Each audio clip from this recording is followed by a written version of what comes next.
Pour celles et ceux qui habitent en ville, la mobilité est un problème du quotidien, qu'il soit question de bus en retard, de bouchons sur la route ou de carrefours dangereux à traverser à pied.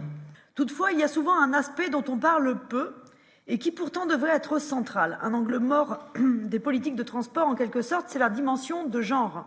Selon une étude du Haut Conseil à l'égalité entre les femmes et les hommes, 100% des femmes françaises ont été victimes de harcèlement sexiste ou d'agressions sexuelles dans les transports en commun.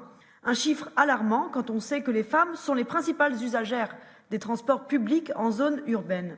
Dès lors, il est impératif de prendre des mesures urgentes pour garantir la sécurité des femmes dans les transports publics, mais aussi de tenir compte des spécificités des déplacements des femmes. Pour prendre deux exemples.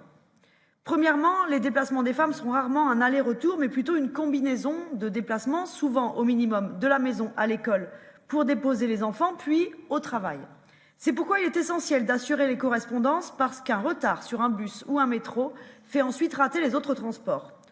Deuxièmement, les femmes et les hommes prennent les transports à des moments différents, les femmes étant davantage calées sur les horaires des enfants, d'après les études. Elles prennent donc les transports plus tard le matin et plus tôt le soir. C'est pourquoi il faut assurer une bonne offre de transport aussi à ces moments-là. Je voulais également vous parler d'une autre question, une question qui prend de plus en plus d'importance, en particulier depuis la pandémie de Covid-19, c'est la place de la voiture en ville. À Paris, plus de la moitié de l'espace public est occupé par la voiture, essentiellement la voirie et le stationnement, alors même que la voiture ne représente que 13% des déplacements. Avec la pandémie, on a vu fleurir des pistes cyclables et des terrasses de café ou de restaurants sur d'anciennes places de stationnement.